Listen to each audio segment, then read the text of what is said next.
вечер, драги гледачи. Јас сум Дардан Венецки, а вие следите емисијата Македонија мајка на светот. Темата на вечерашната емисија е, како ви имената, во име на вистината.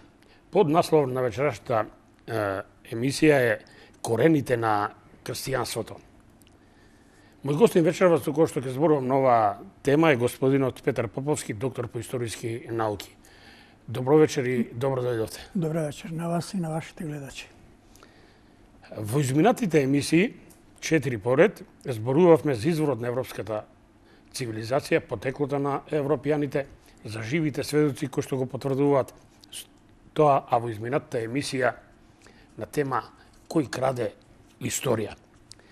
Вечерашната емисија сакаме да посветиме на црквата. Изворите на крстијанството се разбира и корените на Македонската православна црква, која што Охридска архиепископија, која што е оспорувана од сите страни. Бугарите ни ја представуваат како бугарска црква, србите како српска, а има и тенденции и од југот да се присвои како грчка, иако мораме да кажеме дека тие се посрамежливи обиди. Да видиме каде е изворот на крстијанството, каде тоа започнува, не само во Македонија, туку и воопшто на европскиот континент. Господинот Петар Поповски е неисцрпен извор на податоци. Тој е автор на двотомната историја, односно македонска средновековна црковна дипломатија, во која што тој дава iscrpни податоци, цитирам, мноштво извори за корените на оваа религија, чии зачетоците се токму во Македонија, што е децидно забележено во Светото писмо, Нов Завет, најчесто во делата апостолски. Во Светото писмо, Нов Завет, Македонија дури 28 пати спомната, што не е случај со другите народи. Ние немаме народ денеска жив во Европа, кој што е запишан во Библијата и да обстојува со исто име. За почеток, господин Поповски, првиот дел сакам да го посветиме на корените на оваа религија, зачетоците.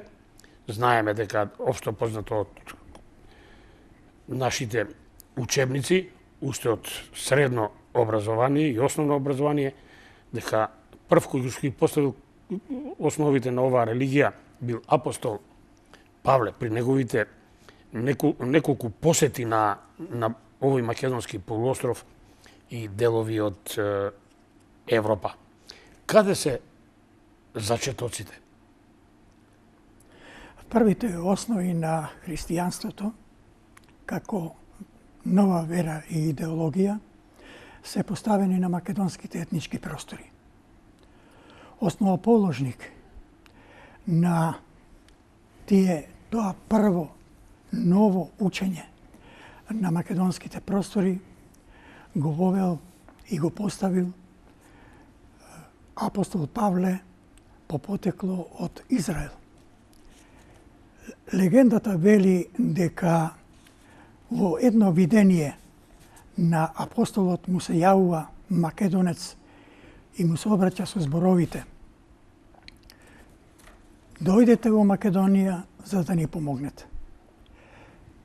Поведен од таа порака, апостол Павле дошол во Македонија во 51-та година од новата ера, придружен од своите ученици Сила, Тимотеј и Лука.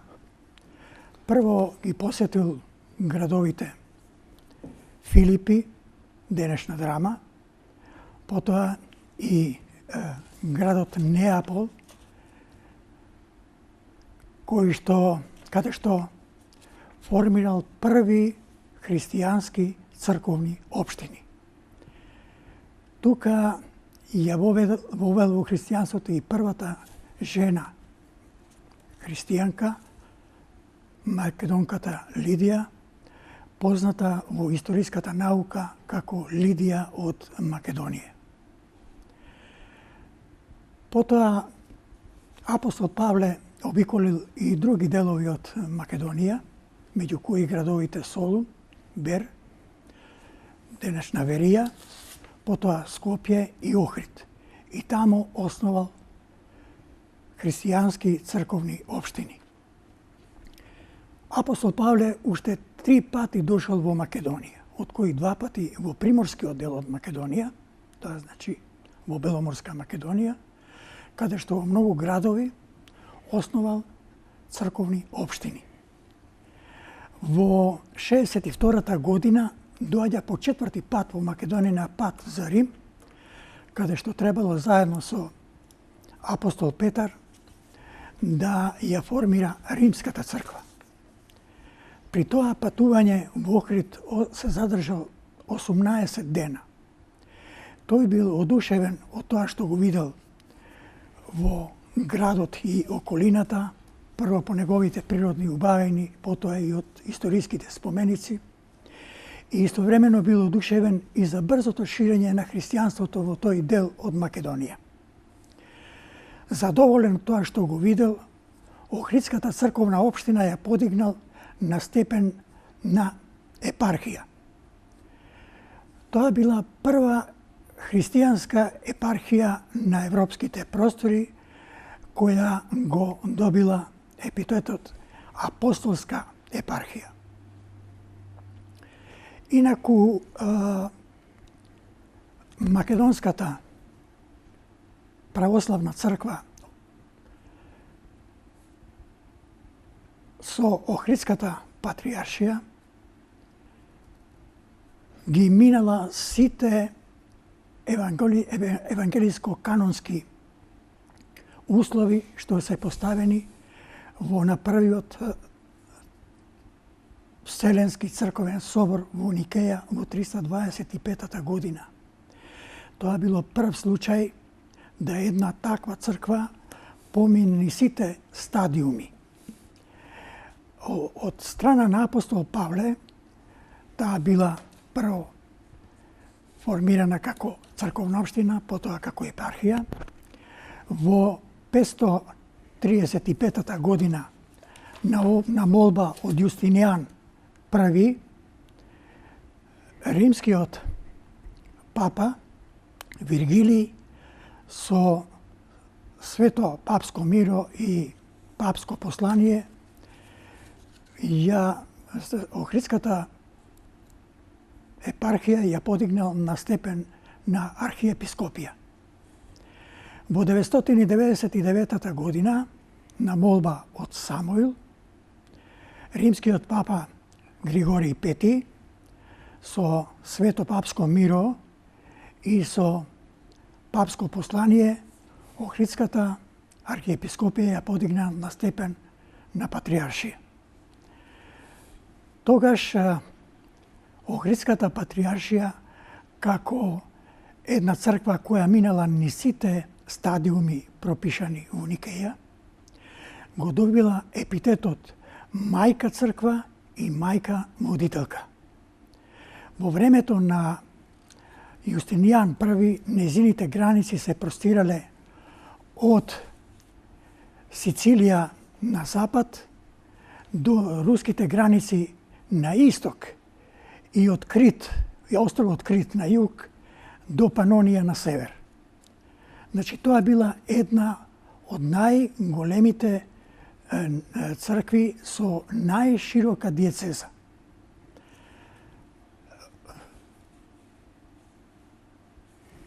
Понатаму е многу важен податокот да се каже дека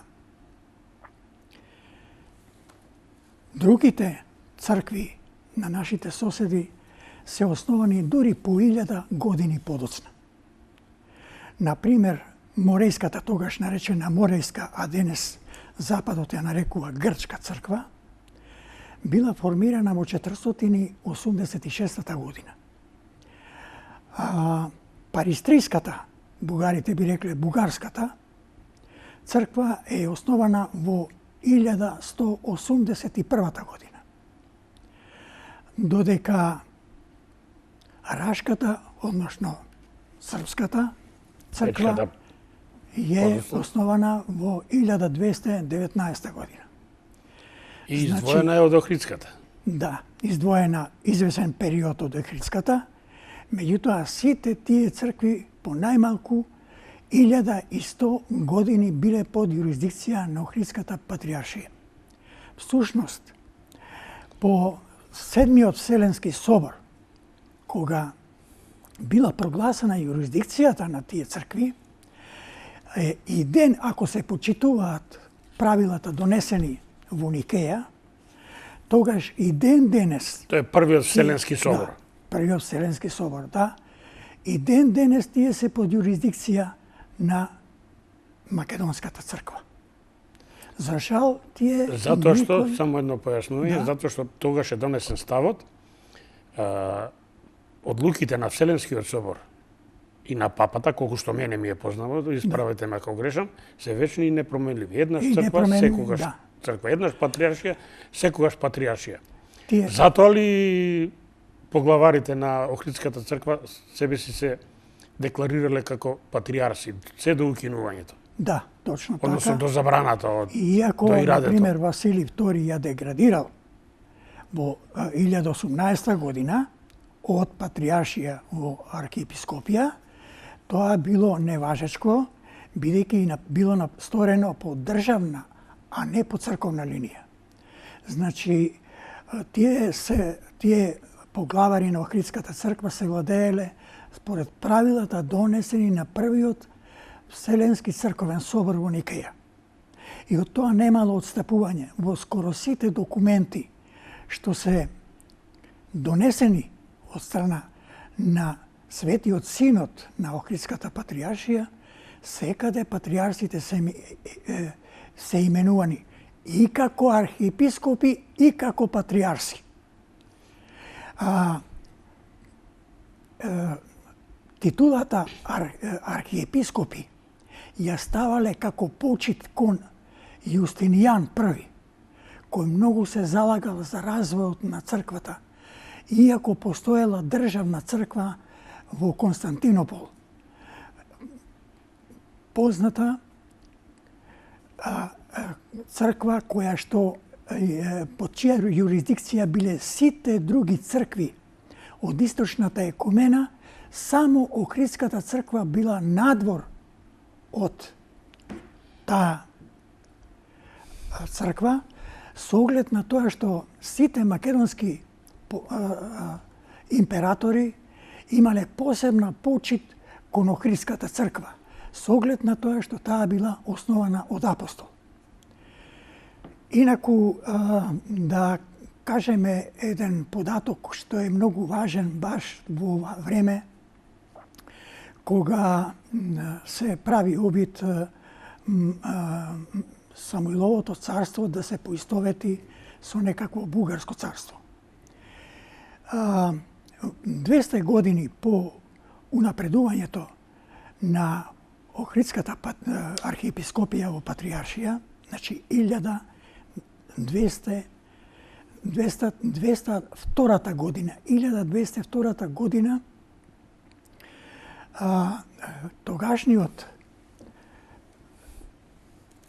паристријски крал Калојан се обратил со писмо до Римската црква, до папата Инокенти III, со молба Трновската архиепископија да биде подигната на степен на патриаршија.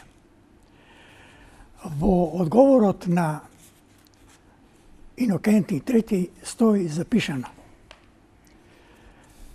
Ваше високо ханство, жалиме што вашата молба не може да биде уважена. Римската црква веќе го исполни барањето и молбата на словените, со тоа што на македонскиот цар Самуил му дарува златна царска круна и патриаршиско достоинство, со што се гарантира автокефалноста на Охридската патриаршија. Тука се е кажано. Може ли да прочитам еден цитат од ваше? Нема да го повторувам, практично вие го кажавте, јас теа нема да го цитирам.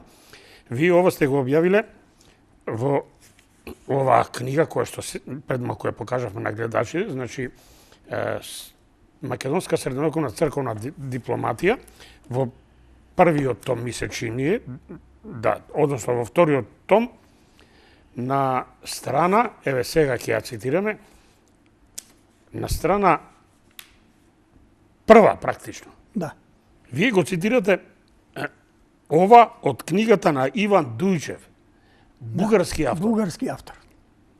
Што велат нашиве со нивни камен по нивна глава. Еве, тој го објавува писмото што римската курија му го опатува на Калуен.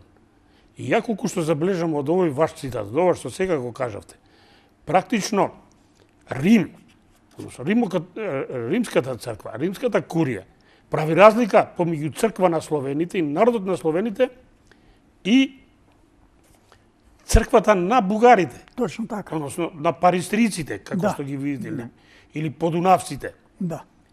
Тоа е, тие не се словени. Да.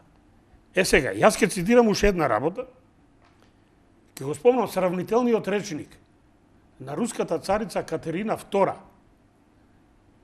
објавен 1787 година.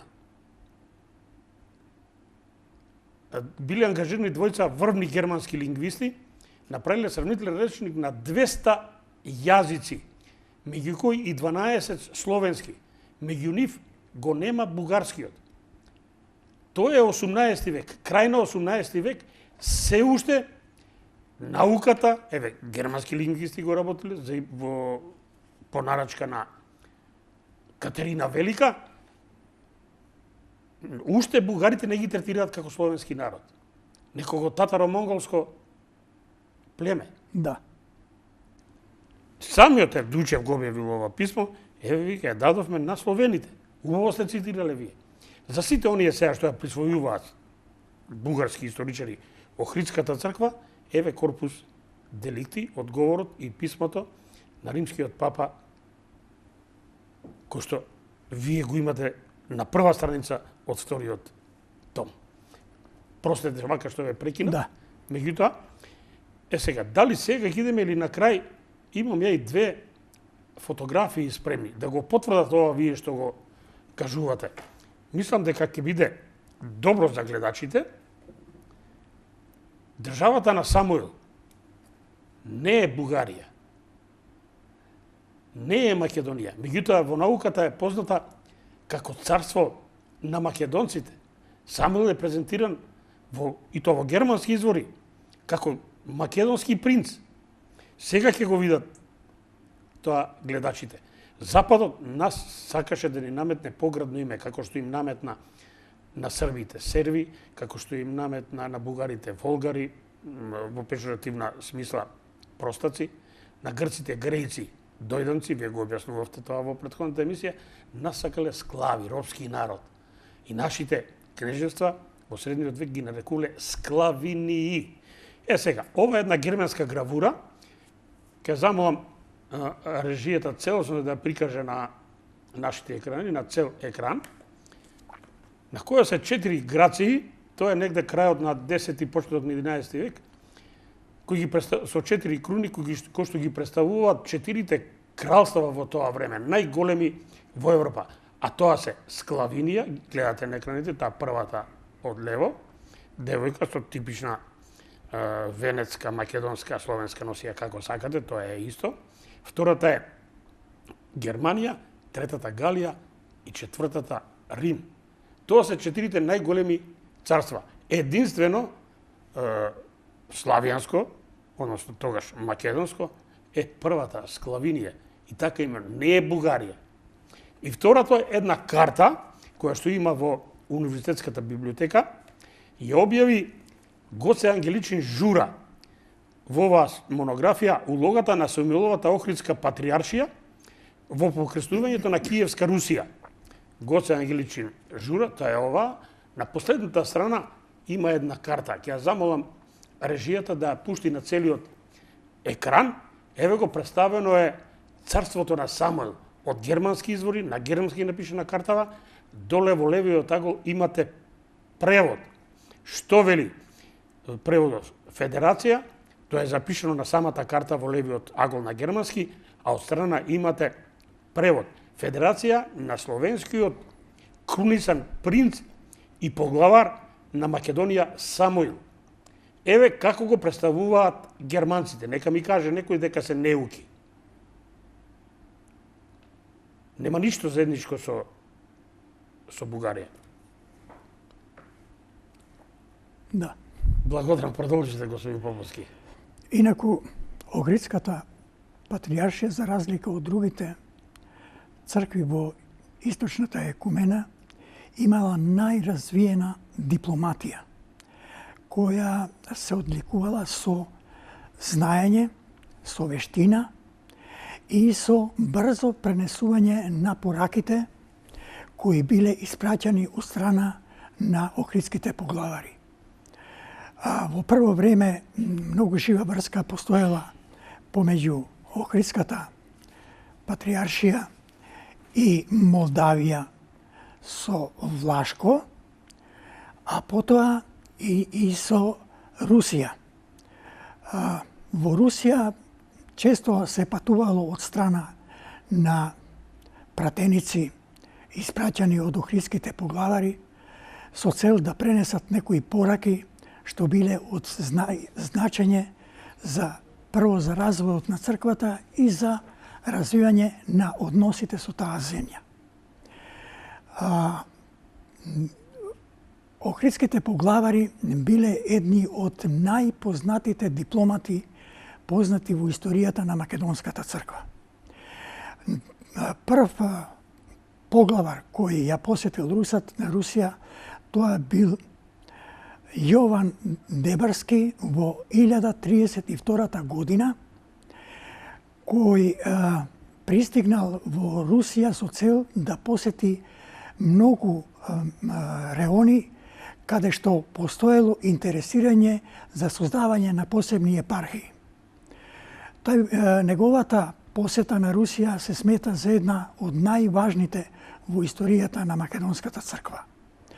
По него во Русија отпатувале со разни дипломатски цели уште 37 охридски поглавари. Значи, дипломатската врска со Русија била исклучително голема. Меѓу првите дипломати познати во историјата на Македонската црква е христијанката Елена, мајка на македонскиот император Костадин I Македонски, денес од страна на западната историографија именуван како Константин I Велики, со цел да се избриши името Македонски. Од каде е Костадин? Костадин потекнува од село Виници во околината на Драчево. Така што работа, од таму е и Петруш, наречен таму е Јустинијан. Петруш, да. Со прекар управда. Управа, меѓутоа неговото родено име е Петар или локално тие го нарекувале Петруш. Неговиот татко бил Кристо и тој особено многу се залагал за развојот на црквата. И тие се смета дека Јустинијан I има напишано покрај оние што се чисто правно, политички творби негови, има напишано и историја за Константин I, бидејќи многу го интересирало неговото потекло. Следен кој што оставил голем печаток во историјата на Македонската црква бил охридскиот епископ Зосим, кој патувал по Западна Македонија, Епир и Тесалија и го ширил христијанството и истовремено создавал врски со одредени личности кои уживале углед во општеството. Како епохално дело се смета мисијата на солунските браќа, на светите Константин, Кирил и Методий, кои што имале четири многу важни мисии. Тоа е брегалничката мисија, полихронската во Мала Азија, хазарската на Кавказ и моравската во Централна Европа. Во сите тие места каде што тие минале, основале своји школи, каде обучувале кадри за ширење на црковно-просветната култура. Во многу места исто така основале препишувачки школи, каде што се препишувале црковните книги, од каде потоа биле разнесувани по цркви и манастири и на личности кои што ја воделе црковната политика. Така, например, се преведувани книгите од Стариот, Новиот Завет, потоа Часословот, Катехизисот, Апостолот и многу други црковни книги. Силно влијание оставиле, например, покрај на просторите на Кавказ, особено во руските земји и во Украина. Голем успех исто така постигнале и во Моравија, каде што основале школи и создале кадри за ширење на христијанството и на словенската писменост и култура. Круна на нивната мисија било пристигнувањето во Рим, каде што им бил приреден величенствен пречек со оглед на големите успеси што ги постигнале во ширењето на христијанството и на просветата и културата на народите на европските простори. Таму биле пречекани од римскиот папа Адријан II, кој им укажал многу богато гостопринство, кои според некои извори гостите се чувствувале како да се во Македонија. Има многу примери на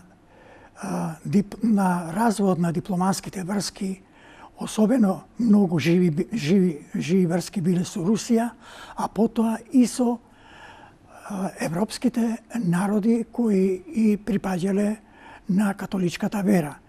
Без оглед на тоа, врските биле многу блиски и постоеле посебни одделенија во одделни епархии, формирани од способни личности кои умееле да ја водат таа дипломатска активност и кои биле праќани со разни пораки како од поглаварите на Охридската патријаршија, така и од митрополиите, односно епископите. Има многу примери кои говорат за тоа со какво одушевување ги примале, например, руските цареви кога доаѓале дипломати од Македонија испраќани од Охридската патријаршија. Многу такви личности, со оглед на тоа што се потврдиле со своите високи дипломатски знаења, останале во руските земји, пред се како пратеници на рускиот цар. Посебно се споменува митрополитот Михаил на Кочанско-Штипската епархија. Потоа митрополитот Симеон на Скопската епархија, за кои се вели дека извршиле многу важна дипломатска цел на рускиот цар Теодор Ивановиќ, кој ги испраќал на Блискиот Исток, во Азија и во Европа. Со многу пофални зборови се напишани дела од страна на руски автори, во кои се величи името на овие познати двајца митрополити, кои оставиле своји неизбришливи траги во дипломатската активност во Русија. Особено важна е посетата, например, на Охридскиот патријарх во 1586 година на Гаврил I, кој отишол со голема свита митрополити во Русија со цел да пренесе една вест која веќе можела да придонесе за развојот на Руската црква, за незино натамошно издигнување и осамостојување како посебна христијанска црква.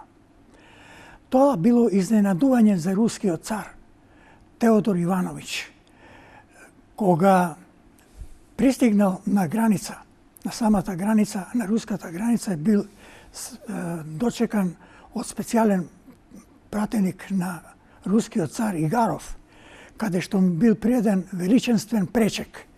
Потоа величествен пречек му бил преден и од царскиот двор во Москва, каде што веднаш потоа се сретнал со рускиот цар и му пренесол веста што Охридската патријаршија имала намера да спроведе во наредните години во поглед на осамостојувањето на Руската црква. Патријаркот Гаврил I му соопштил на рускиот цар дека веќе е во тек иницијатива меѓу членките на Светиот Синод на Цариградската црква, која била голем противник за проширувањето на ингеренциите на Руската црква, и кај другите членки исто така се работело на тоа да можат да придонесат на следниот седми Вселенски црковен собор Руската, односно Московската митрополија да биде унапредена во патријаршија. Рускиот цар бил изненаден од тоа и во една своја изјава вели дека еве Господ, вика, ни донесе личност на кој што рускиот народ ќе му остане вечно благодарен за неговите услуги што ги прави кон Руската црква. Тоа се случило во 1590 година, кога на седмиот црковен собор било одлучено Московската митрополија да прерасне во патријаршија. И еден друг многу важен податок што е во врска со Русија, многу руски автори го соопштуваат тоа дека, меѓу кои и Приселков, еден од вака повидните руски историчари, кои што вели дека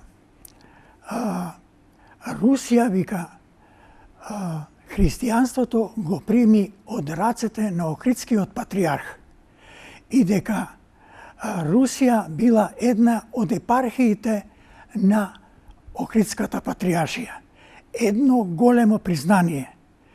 Ова зборува за подвизите што ги правила Македонската Охридска патријаршија во поглед на Руската црква и како Русија како голема земја и покровителка на сите словенски народи која се сметало во тој период. За жал, денес Руската црква, Руската патријаршија е резервирана кон Македонската црква покрај сите тие подвизи што ги правила за таа црква, денес е резервирана во поглед на признавањето на нејзината самостојност и автокефалност. Многу поглавари на Охридската црква патувале не само во Русија, туку и во западниот свет, во католичкиот свет. Најзабележлива од нив е на Охридскиот патријарх Атанасиј I, кој што ги посетил сите европски земји, од кои инсистирал да се обединат, да да се обединат и да организираат една своја воена команда за изгонување на турците и исламот од Македонскиот полуостров. Тоа била главна цел на неговото патување. И едно многу важно за овој поглавар е тоа што во својата патриаршија тој имал посебно дипломатско тело, чии што, например, патроними го носеле етнонимот. Значи, кај сите тие личности, наместо родовскиот патроним, го носеле македонскиот етноним. Како, например, Јован Македон или Иван Македонски.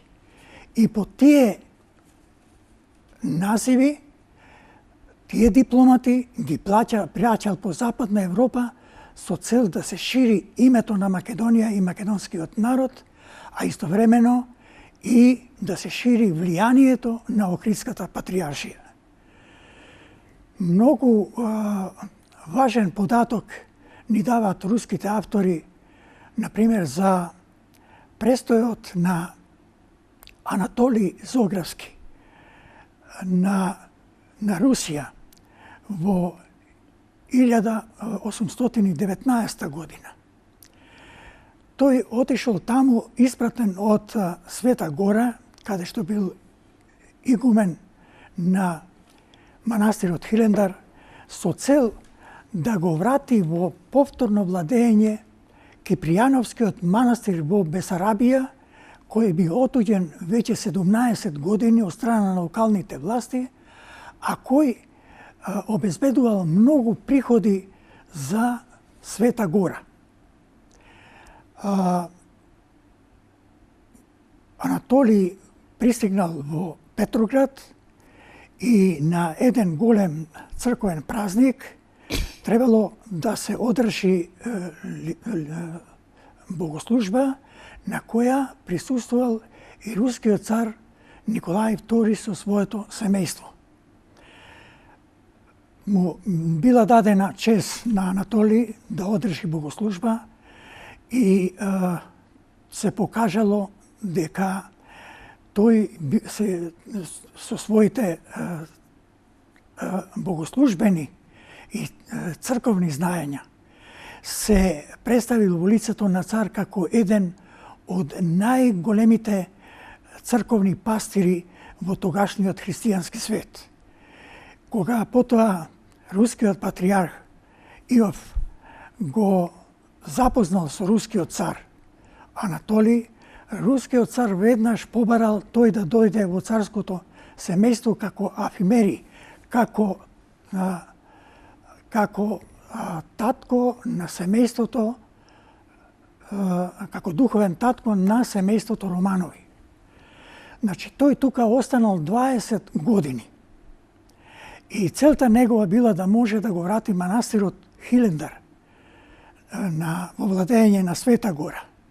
Меѓутоа, тој не сакал да го товарува самиот цар, туку во една пригода се сретнал со царицата Ана Матвеевна и неј се исповедал со молба за тоа да не дознава царот Николај.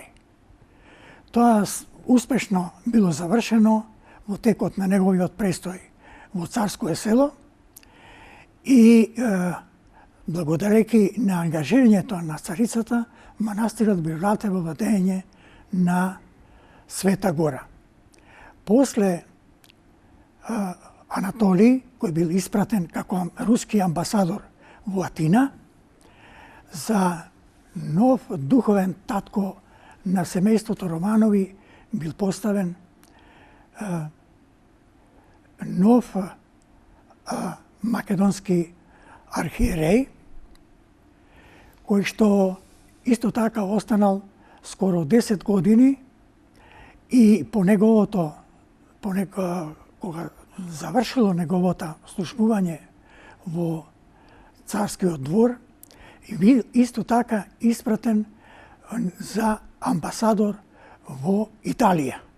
Тоа зборува за величината и за способностите на македонските верници, односно за македонските дипломати кои патувале во светот со цел да пренесат одделни пораки од Охридската патријаршија. Имате уште нешто? Тоа е основно што може да се каже за дипломатијата што се спроведувала од страна на Охридската патријаршија. Инаку има многу да се зборува за одделни личности кои придонесле за афирмацијата на таа црква. Меѓутоа, со оглед на времето, тоа е невозможно. Затоа јас се обидов да ги изнесам само тие што се поважни личности во нашата историја, за да може да се свати колку било значајно тоа што Охридската патријаршија тежела кон тоа да ги зацврсне врските, дипломатските врски со многу земји во Европа, како би било познато незиното име и незината улога во општеството. Од ова што го слушаме и го слушаат гледачите на телевизија Сонце, очигледно е страотниот значај на Охридската црква. Не само на овие простори, него во цела Европа. Да. Црковните дипломати од Охрид ја посетиле цела Европа. Вие наведувате податок дека 43 поглавари на Охридската црква ја посетиле Западна Европа и дури 18 ја посетиле 43 руската, а 18 европските духовни центри. Да. Што е тоа толку значено? Во овие два тома јас сретнав податоци дека тие секогаш на Вселенските собори биле на второ или на трето место. Веднаш се подпишувале после папата или после Константинополскиот патријарх. Да, после Цариградскиот патријарх. Дали е поради апостолското приемство на црквата? Следувал подписот, да, поради тоа. Следувал подписот на Охридскиот патријарх. И Охридските патријарси, например, биле често пати во улога на суди, кога се судело за нешто што било спротивно на црковните закони.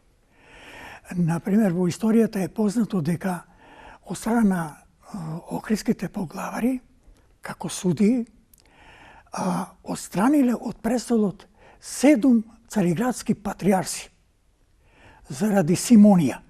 Значи, заради тоа што вршеле некоја дејност што била спротивна на црковните закони. И го рушела угледот на црквата, очигледно. Да, и рушел угледот на црквата. Тие се интересна работа, секогаш е независна. Надвор од Рим, надвор од Константинопол. Да. Или од Костадинија, како што ја нарекуваат некои арапите, нарекуваат Костадинија, не Константинопол. Него Константин го нарекуваат Костадин. Ви имате интересен податок. Еве што вели колку е таа значајна црква. Имате цитат на римскиот папа Николај I. Да. Од 1859 година. Тоа е од една книга на еден западен автор, Перилс, објавена во Берлин 1884 година. Овие податоци ги објавуваат и бугарските историчари, тие не го кријат. Не го кријат тоа, да. Што вели Николај I за Охридската црква и за првите цркви на европскиот континент и значењето и во споредба со Ерусалимската и со Константинополската? Тој во својата изјава, официјална изјава на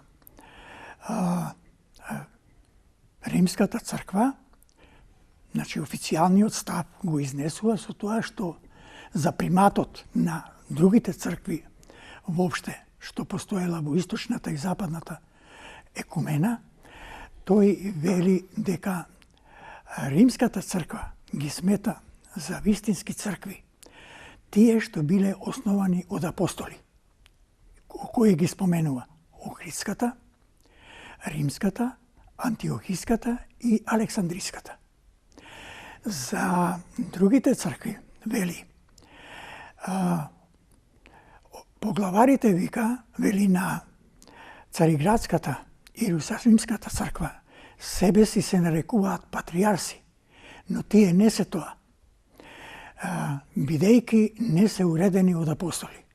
Тоа негова изјава дадена таму 859 година. Тоа е страшен податок. Значи, Рим, односно Ватикан, многу добро знаел дека апостол Павле бил во Охрид. Меѓутоа, нашава наука тоа го премолчува. Да. И јас најдов легенди, Петар Аврамовски ми се чини дека ги објави од Струга. Има една легенда за една црква во село Враништа, дека токму таа е од рушевина, меѓутоа народот ја знае, приказната, ја знае легендата, и од материјалот од рушевната црква се направи едно црквиче миниатурно и ги сочува до ден денес сеќавањата за таа црква. Значи Рим, односно Ватикан, меѓу двете светски војни има податок од стручки хроничари, и ја забележале таа работа. Меѓу двете светски војни праќа делегација од научници од повеќе области да бараат црквата на апостол Павле, токму во стручкиот регион. И во тоа време архиепископ бил српскиот, архиепископ Николај Велимировиќ, тој ги протерува. Да. И сега гледате кој апсурд. Рим знае, многу добро знае каде престојавал апостол Павле, а ние, нашава наука, молчи. Дури и црквава, ми се чини, го премолчува овој факт. Иако во својот устав таа се повикува на апостолското приемство и на темелите на Јустинијана Прима. Тоа не била Јустинијана прва. Добро. Всушност тоа била Македонија прва. Јустинијана прва го преименува западната историографија со цел да се избриши името Македонија. Значи, во римскиот период постоеле две големи области. Македонија прва, тоа е јужниот дел, и Македонија, значи Македонија заправо северниот дел, а јужниот дел е прва Македонија. Значи, од Солун, значи од Олимп надолу била Македонија втора, а горниот дел до Панонија е Македонија прва. Значи, не постои воопште Јустинијана прва. Само Македонија прва. Бидејќи црквата се наоѓала на просторите на Македонија прва. И во сите извори, оние што се објективни автори, тоа го пишуваат, дека е тоа Македонија, а не Јустинијана. Тоа е тенденциозно направено. Зашто? Зарад тоа што сметале дека името Јустинијан има некакво грчко потекло. А всушност не е тоа грчко. Јустинијан го зел името на својот вујко, Јустин, на претходниот македонски император. И Јустин го зема и како Јустинијан, а инаку неговото родно име е Петар, или локално тие си го викале Петруш. И така е запишано. Христо Салатиев се вика, значи три имења се познати македонски. И што е многу важно, дека сите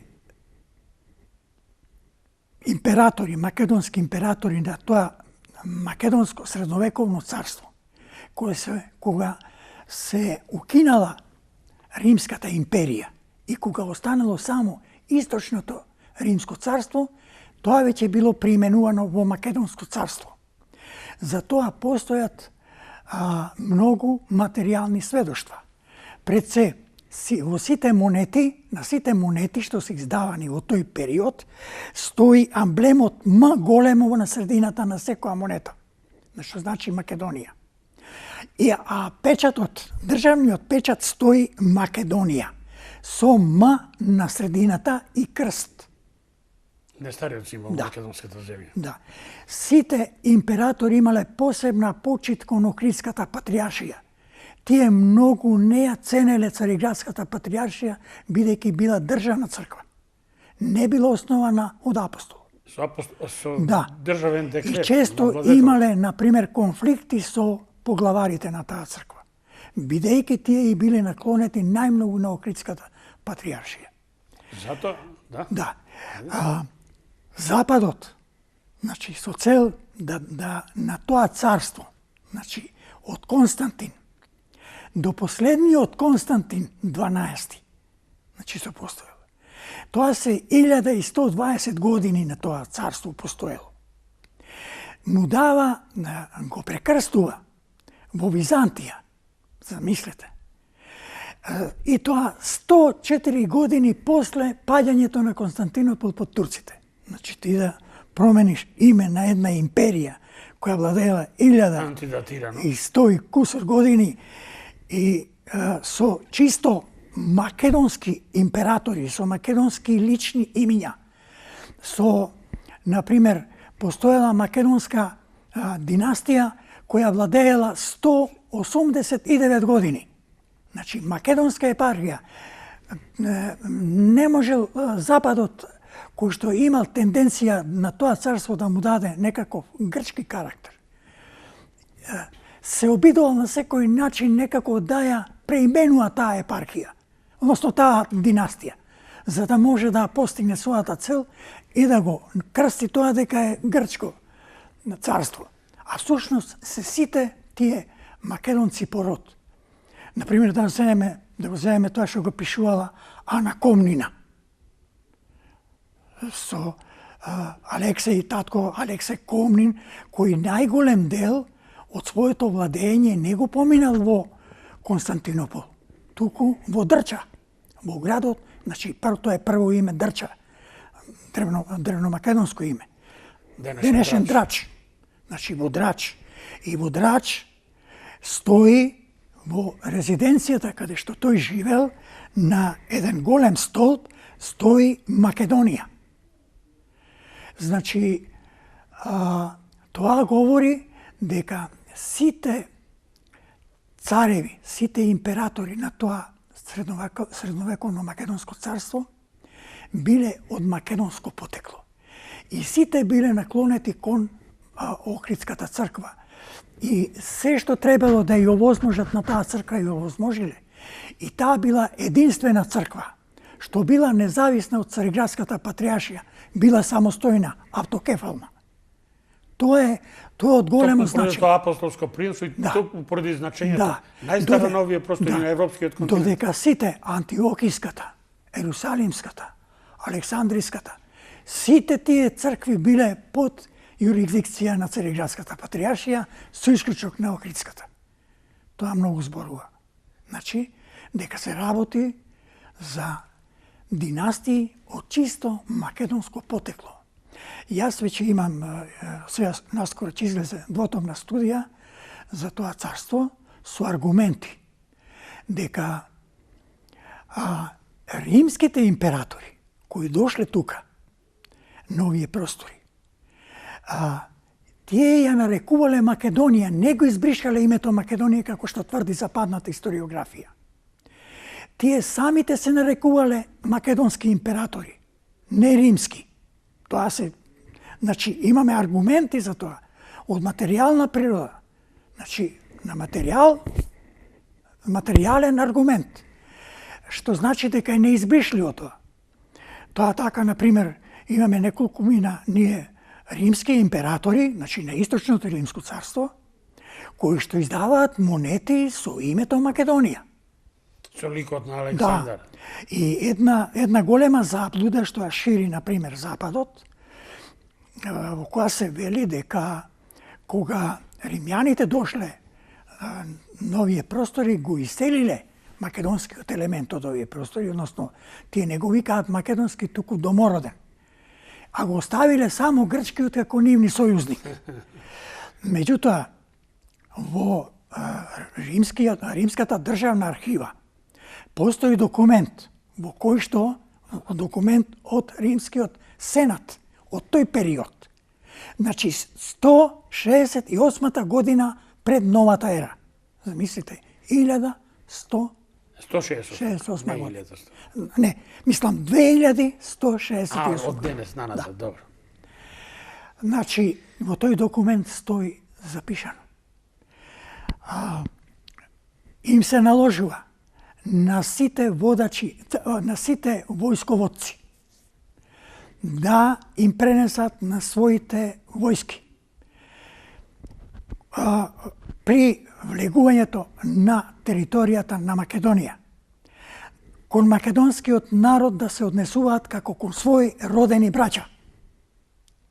Значи, тука немало никакви насилства, ексцеси, воени и било какви други работи што западната историографија со голем восхит ги опишува како да се правило крвопролевање, како да биле истерани од своите етнички простори и така натаму. Значи, тоа се лаги од кои што денес, например, се присутни во стотици и стотици томови книги.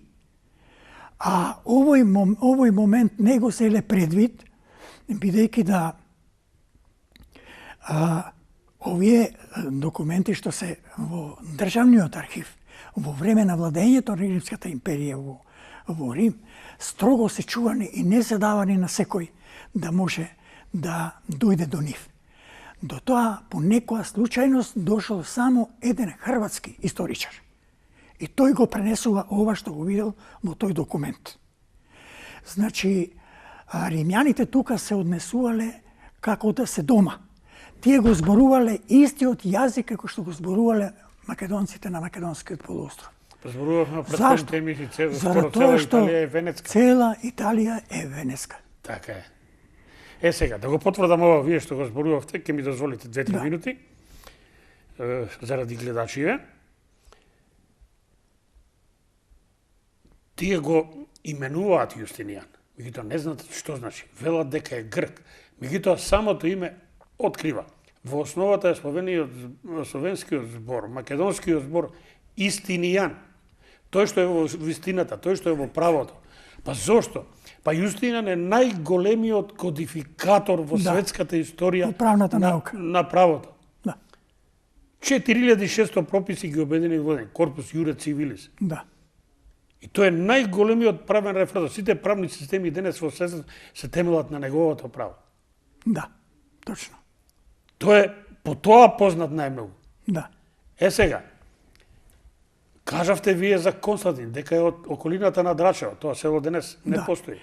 Нивици или нивени, така стои. Си стои.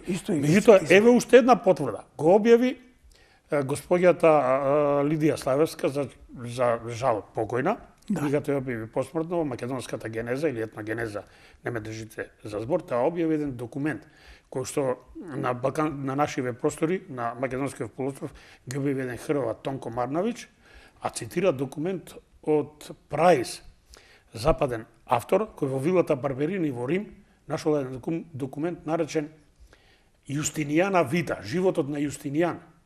Да. За кого вели дека изворникот е на словенски јазик, на илирски јазик, илирите видовме во претходните емисии, се дел од големото венецко, пелазгиско, или денес наречено словенско потекло, и во него целата фамилија на Петруш, на Управда, на Истинијан, Вистинијан, Јустинијан, како сакате, тој ја наведува се словенски имиња. И во тој документ стои дека Јустинијан е директен потомок на Константин, односно на Костадин. Тие се од иста фамилија.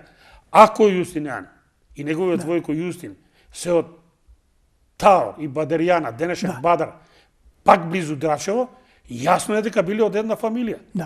И Таор, и Бадерјана, и ова родно место, јас не го знаев овој подок, морам да кажам за Костадин, дека од околината на Драчево, меѓутоа има и српски објективни автори кои што работеа во Русија и донесоа документи, они самите тврдат дека е Константин од српско Скопје. Да, меѓутоа има автори кои велат, тврдат дека е од Ниш. Минатата година славеа 1700 години од Миланскиот едикт, кога е како званична религија од страна на нашиот Костадин воведена како државна религија, односно една од државните религии го славеа во Ниш. Да. А тој од тука и сами српски автори верат дека од српско Скопје. Еве до каде иде Западот со своите лаги, кој сака. Еве, значи, вие го кажавте сега континентот. Од апостол Павле, овде ќе ги има цитатите, преку новелите на Јустинијан, 11-та и 131-та, Василиките на Василий први и неговиот наследник Лав Ѓакон, секогаш таа црква во рамките на источното Римско царство или Второ Македонско царство од 15 и 16 век преименувано во Византија. Никогаш немало по според овие документи никаква врска со бугарската. Сосема е надвор, тоа е илузија денес некој да ја присвојува. Поради овој значај на црквата, дали затоа, еве, ви имате во книгата цитат, би сакал и да го кажете и за гледачите, руската книгиња Олга и незиниот внук Владимир, Да. 955 година и 987 година, дошле да се покрстат Да. во Охрид. Зашто не отидоа во Константинопол, во Цариград? Затоа што не била апостолска црква. Тие го знаеле тоа? Тие го знаеле тоа и бидејќи да угледот и влијанието и популарноста на Охридската партијашија било многу поголема од Цариградската. Па и било која друга европска. И тие сметале дека доколку дојдат и се покрстат во Охрид, дека ќе се забрза процесот на христијанизацијата во Русија. И што е многу битно, значи цар Самуил на великиот руски кнез Владимир, кој истовремено, откако се покрстил, стапил во брак со внука од цар Самуил, со која имал две деца кои се денеска руски светии, значи прогласени за руски светии. Цар Самуил на Владимир му дал голем број книги од црковна и друга литература, значи и чисто историска литература, која денеска се чува во Новгород, во библиотеката во Новгород, позната под името како Новгородски ливчиња или македонски ливчиња. За жал, нашите научни институции не отидоа тамо да можат да направат барем фотокопии од тие дела, за да видиме за какви се дела се работи, бидејќи во многу извори се потенцира податокот дека се работи за уникатни примероци. Што значи дека многу работи ние за историјата на Охридската патријаршија не знаеме од тој период кога владел цар Самуил. Па све се фрло во документите на Западот се чуваат под земја за Македонија. Да. Ретко се доаѓа до нив. Која е целта на крстоносните војни? Дали беше да се посети, да се ослободи гробот или да се заштити гробот, светиот гроб, односно Исусов, или пак нешто друго? По изделувањето на Римската црква во 1050 година од источната екумена, значи таа веќе преминува како католичка црква, веќе се смета од тој период. Така? Таа сакала да наметне свое влијание на сите други цркви од источната екумена. Тоа е било целта. И се измислено е да се формираат така наречени крстоносни походи. Како би можела таа да се наметне над овие црковни институции на овие простори. Дека тие крстоносни војни не биле за ослободување, да, во првиот случај да, го ослободиле Христовиот гроб.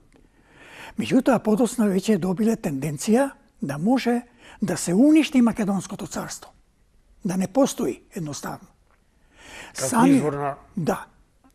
Самиот факт... На изворното учење, на православието или првославието. Да. Самиот факт што во 1204 година тие крстоносци го обколиле Константинопол и го освоиле. Така што Македонското царство било принудено да пренесе својата престолнина во Антиохија, во Мала Азија. Тоа царство, значи, од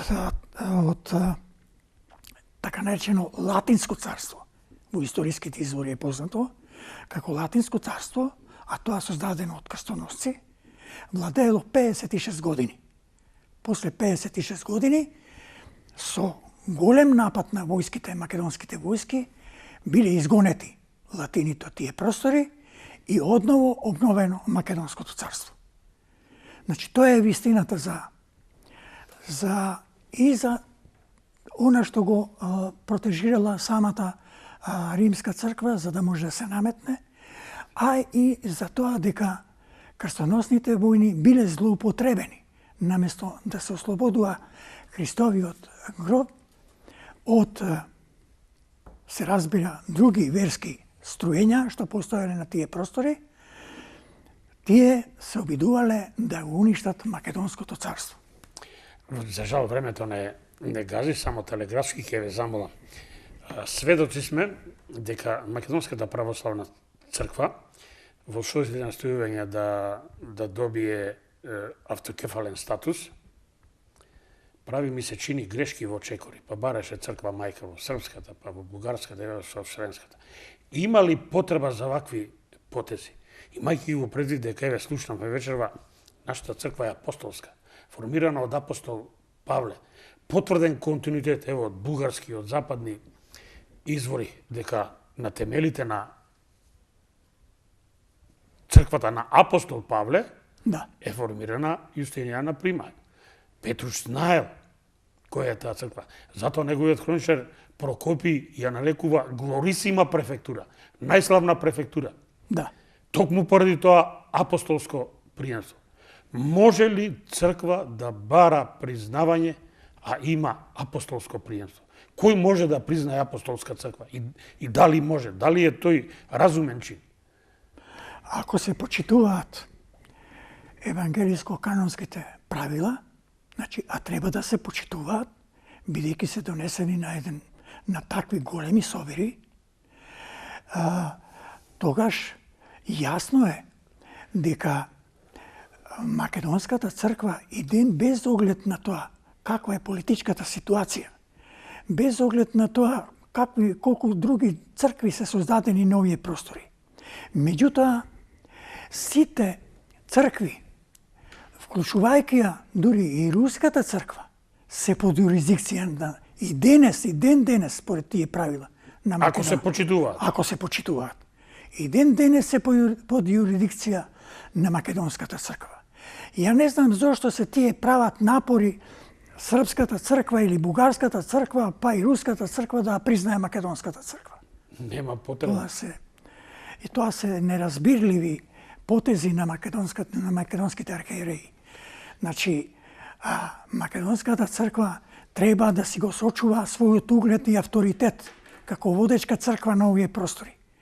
И како може да си го продава своето мајчинство кое стоело со скоро 2 милениуми на овие простори.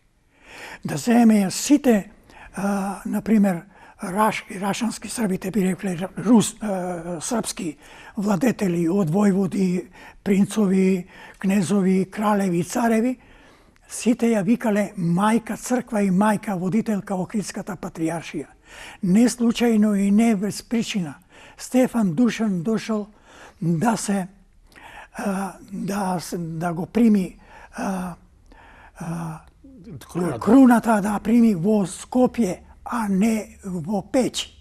Значи, тој тука дошол со своето семејство, каде бил крунисан од македонскиот патријарх Николај I, а неговиот, значи бил крунисан во цар, а неговиот син Урош во крал. И во сите документи кои што се постојат од негово време, од тоа време, тој секаде се подпишувал. Благочестива го, христолюбива го, македонского цара Стефана. Никаде не пишува српского, никаде не пишува српского или бугарского цара. Значи македонского цара Стефана. И законите на македонского цара Душана законник. Тој е на старите граѓански законици. Да. Господине Поповски, ви благодарам за исцрпните излагања, ова пета емисија. Мислам дека ја презентиравме пред гледачите на телевизија Сонце вистината за Македонија. За она што ни се случува, за сите овие погроми што ги трпиме и за сите овие малтретирања, за промена на македонското име, идентитет и јазик. Тој не беше целта да покажеме дека такво нешто е апсурдно и мислам дека вие и благодарен сум со своите исцрпни излагања, со вашите бројни книги, преку 20.000 страници. Ви побележувам долг живот и добро здравје и уште многу да ни творите и да не дојдете со нови дела во некој од наредните емисии во наредната година. Ви благодарам уште еднаш. Благодарам и на вас. Благодарам на гледачите на телевизија Сонце. Би сакал на сите оние кои што го следеа овој серијал да им упатам една порака, да се обратам до сите мои браќа во Грција, Бугарија, Србија, Албанија, Косово, сите наши соседи. Сега е Македонија на удар. Ова што го трпи Македонија, дел од еден поголем цивилизацијски судер, цивилизацијски и јас би рекол и црковен на некој начин, религијски судир во кој што Македонија треба да биде колатерална штета. Низ овој серијал видовте дека нашите браќа од британските острови, од Франција, од Италија, Швајцарија, Германија, нордиските земји, од Крит, од Пелопонес, од Мала Азија се збришани. Ни П од Пелазги, ни В од Венети, ни С од Словени. Сега сме ние наред. Нека се запрашаат нашиве соседи кој е од нив потоа наред. Западните моќници се воени профетири. Погледате кај стигнава и спомнат демократија, стигаат топови и бомбардери.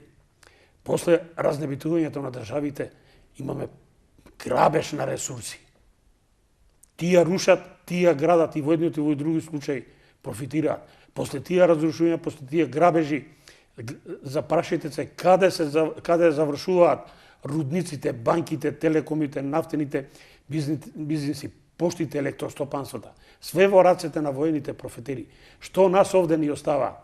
Ни остават. Ова е порака за сите наши соседи кои што имаат милитантни намери. Нас овде ни оставаат зелени опојни ливоди, бели прашкови, жолти куќи за работа, во кој што прописот повторно тија го црпат, затоа што тија пари ги црпат за оружје, а нас не туркаат во братоубиствени судири.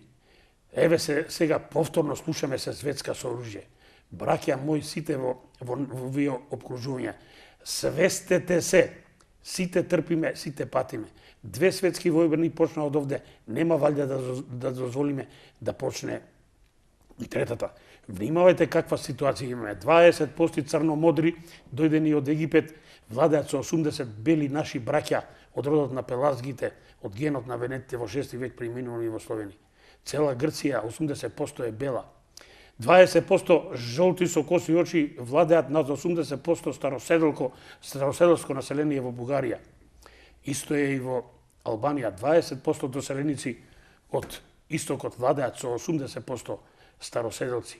Тенденцијата е очигледно, ја гледате и во Македонија, 20% од етничките заедници да тероризираат 80% староседелско население.